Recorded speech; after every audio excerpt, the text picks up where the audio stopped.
Thakur. Today in Concept Made Clear, we are going to learn about angle bisector theorem. So let us start with the statement of the angle bisector theorem of a triangle. Student, angle bisector theorem of a triangle is also known as angle bisector property. So what do you let us start with the statement of angle bisector theorem of a triangle. The bisector of an angle of a triangle divides the sides opposite to the angle in the ratio of the remaining sides.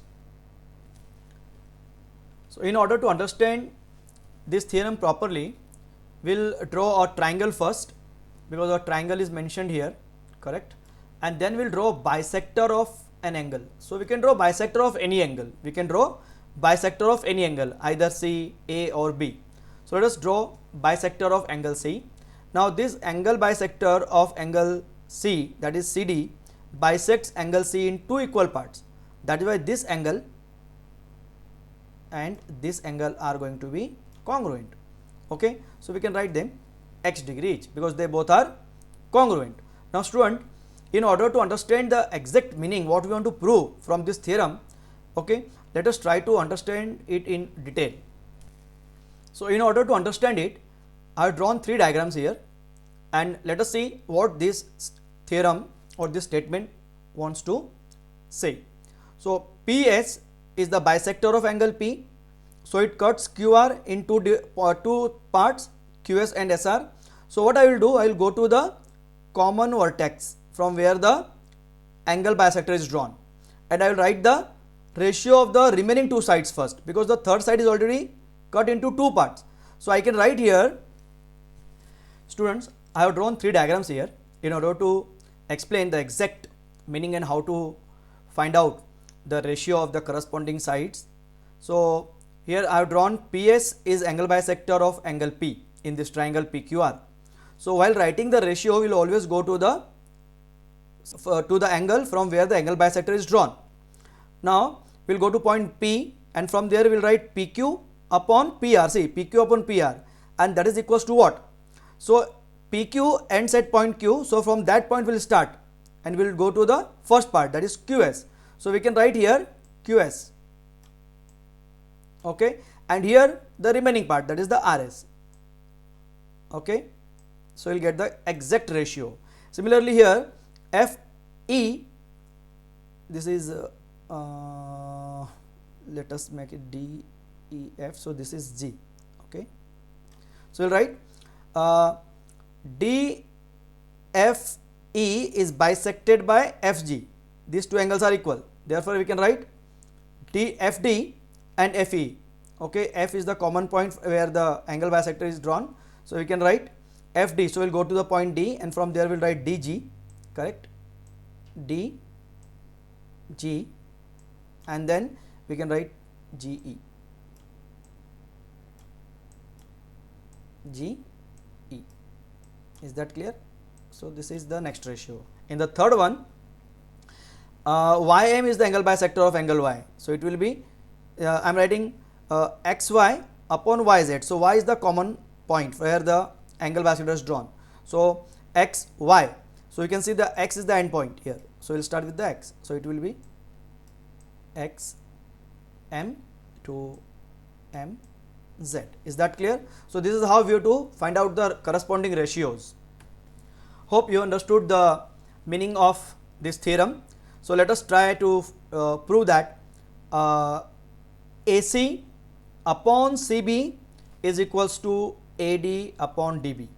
So in order to prove that, we have to draw some construction here, and let us see. Let us start with the given part first. So given is in triangle ABC, we know that.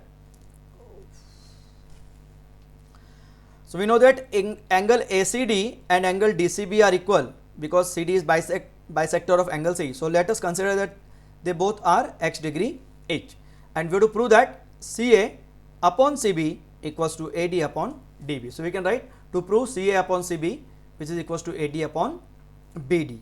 Is that clear? As per the given theorem.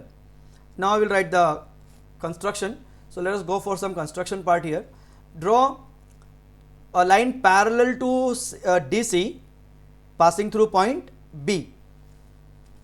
So you can see that DC is parallel to this line, okay, and we'll extend AC such that this cuts the parallel line at some point E. So we can say BE is parallel to DC, okay, and these two are altered angles. You can see that these two lines are parallel, this is transversal, so this angle will be altered angles, okay. So after construction we'll write proof.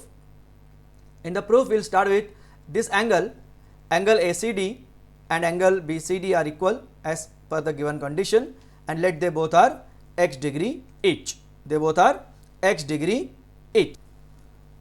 Now we know that DC is parallel to BE and this is the transversal, and therefore we will see a Z formation here, and angle DCB and this angle are x degree each. They are alternate angles. So we can write angle DCB and angle CBE are altered angles, but angle DCB is x degree, that we know, therefore this angle is also x degree. So we can write x degree there, okay. Then again the same lines are parallel, but transversal is AE, okay. So on the next page we'll draw the same diagram again, and we know that this angle is x degree, these two lines are parallel and these are the altered angles.